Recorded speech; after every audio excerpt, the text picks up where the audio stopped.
Alright guys, what's up? So basically I am a trainer trying to move all my clients and get clientele online as most people would like to do. I honestly think I made a fair amount of progress. I transformed some people's lives already and I just want to bring it to you guys online. Help the people that actually want to be helped. Getting in shape, getting that physique that you actually want to obtain just takes consistency. You don't have to give 100 every day, but you definitely have to give a little bit every day, and it always adds up.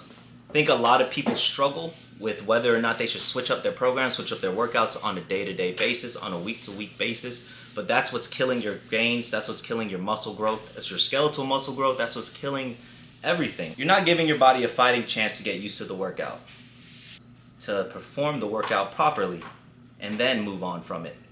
You're not able to progressively overload and get stronger with that given workout, that given movement, so you won't gain muscle because you keep switching from workout to workout. And the more muscle you obtain is the more calories you're able to burn just resting, just sitting, just like this, just sitting down. So having more muscle on your frame basically makes it easier for you to lose fat.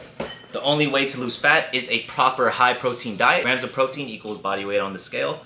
Sure enough, even getting a little bit more protein than your body weight on the scale will ensure that you can keep a little bit of more muscle when you're cutting down from being overweight. Now, if you are a beginner in the gym, you have a better chance of gaining muscle even by doing the workouts improperly. Not doing the workout properly because your body's not even used to strength training.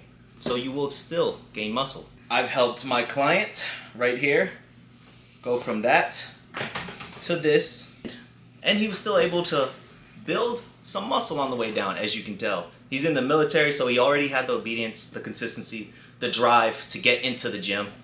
His diet wasn't all chicken and rice, chicken and veggies. He was actually eating fast food like twice a week, but it didn't matter. Why? Because his protein was still high. He was still able to strength train on the days that he needed to strength train. Last but not least, he was in his calorie deficit.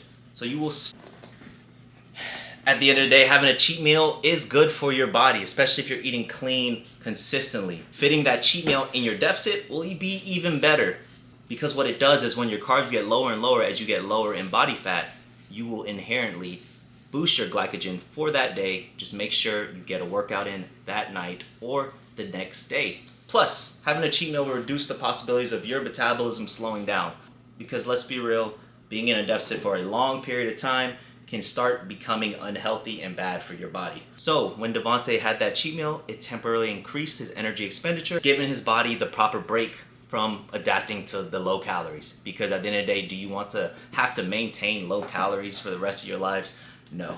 Also, if your diet is strict, a cheat meal will help you sustain it. It will allow you not to binge on foods day after day after day. You don't want that.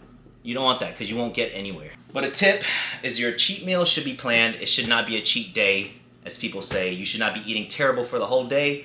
But one meal of cheating is not going to be bad for your body. When I'm cutting down, cutting weight, I am going to stay on caffeine as much as I can. This is just a choice. I'm working out every day, so it's not going to affect me like that. I'm getting cardio in every day, so it's not going to kill me. It suppresses your hunger. It suppresses my hunger.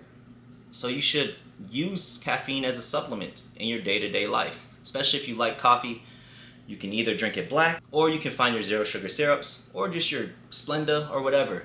But just try to not drink your calories. For example, this Celsius is 10 calories. What is 10 calories? It's not going to do anything. What is 30 calories if I drink 3? It's not going to drastically just make me stop losing fat if everything else is on track. So overall, if you're having trouble losing fat, you're eating too much, and you're not moving enough, a proper thing to do is get 10 to 15K steps per day and still get at least 4 days of weight training. High intensity, meaning you're pushing your body to the limit.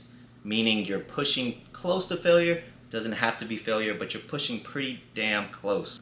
And if your focus is to build some muscle on the way down, you're going to want to up your weight every set. Up your weight. So if I'm doing the chest press, I'm starting off with 60, then I'm going to 100, then I'm going to 125. 3 sets are good as long as you're pushing your body to the limit. As long as you're actually having high intensity in your workouts. So yeah, just wanted to drop a little bit of basic knowledge for you guys to come back to look at, and you should be good to go. Let me know down in the comments if you have any questions. Chew out.